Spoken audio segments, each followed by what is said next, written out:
कि मानव शरीर प्राप्त करके और हम केवल डले ढोने पर लगे हुए हैं। संसारिक परंपराओं के लिए ही हम माया इकट्ठा करते हैं। एक तरफ से इकट्ठा किया, 2 नंबर का काम किया, रिश्वत लिया, चोरी की और फिर कोठी में लगा दिया या विवाह पर खर्च कर दिया और उन पापों से लद कर खुद चले गए।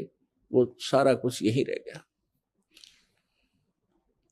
तो पुण्यात्माओं, सौभाग्य आपका, आपको यह सत्य वचन सुनने को प्राप्त हो रहे हैं। पूरा विश्व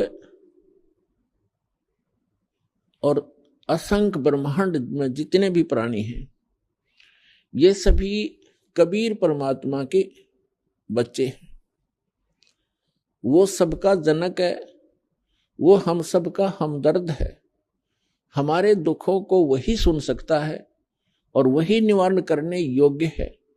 अन्य कोई सक्षम भी नहीं है। हम चाहे किसी के सामने अपनी एप्लीकेशन, अपनी अरदास लगाए बैठे रहें, जो काम मुख्यमंत्री सत्र का हो और हम अरदास लगाते हैं पटवारी के सामने, तो हमारे जैसा मूर्ख नहीं, तो सारी उम्र लगाए बैठे रहे वहां दरखास्त, वो कुछ नहीं कर पाएगा।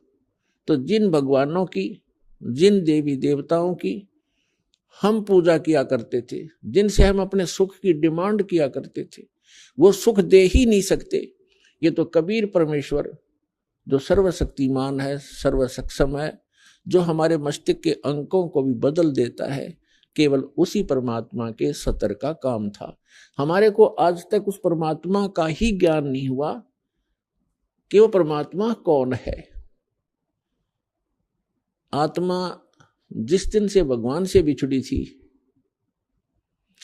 और इस काल के साथ यहां आगे थे, उसी दिन को इसको एहसास हो गया था कि मेरे से बहुत बड़ी गलती हुई है और मेरा बहुत बड़ा, एक बहुत ही जो सुख में सथल छूट गया है, जैसे मेरा कुछ खो गया है। इसने हमारे को इस त्रिगुणमयी माया के द्वारा सबको मदहोश कर दिया। सबसे पहले इस काल ने 3 पुत्र उत्पन्न किए दुर्गा के संयोग से। दुर्गा इस काल भगवान की पत्नी है, हम जिसके लोक में रह रहे हैं। 21 ब्रह्मांड का ये प्रभु है, स्वामी है, ये इतना गॉड और रब है।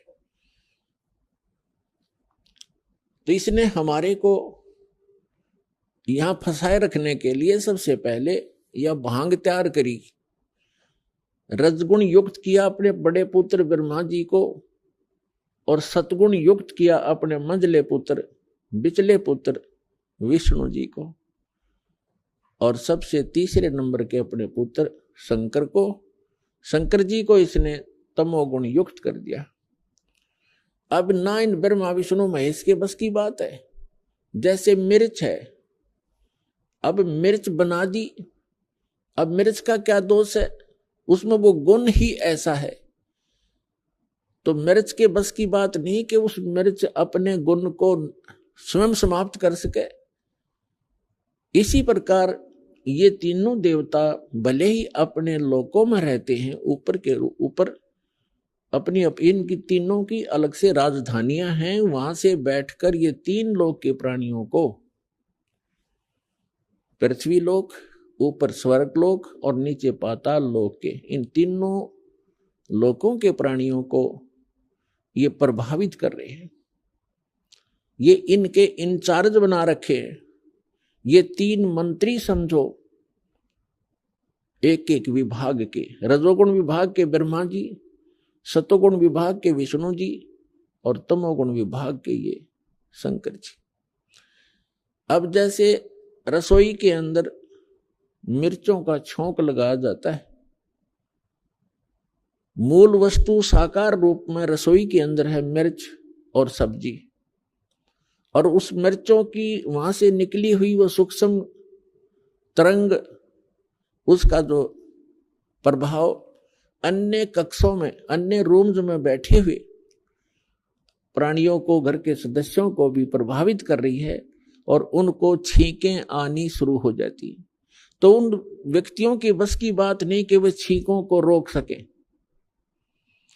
तो पुण्यात्माओं, आप और हमको, इंक्लूडिंग ब्रह्मा विष्णु महेश जी को, इस काल भगवान ने हमारे को विवश करके यहां रखा हुआ है। ब्रह्मा विष्णु महेश जी के शरीरों से वो किरण निकलती हैं, वो तरंगे निकलती हैं, और हम तीन लोक के प्राणियों को वो छींकें आ रही हैं। कौन कौन सी छींकें हैं? काम, क्रोध, मोह, लोभ, अहंकार की। और इनको रोकना आपके बस की बात नहीं है।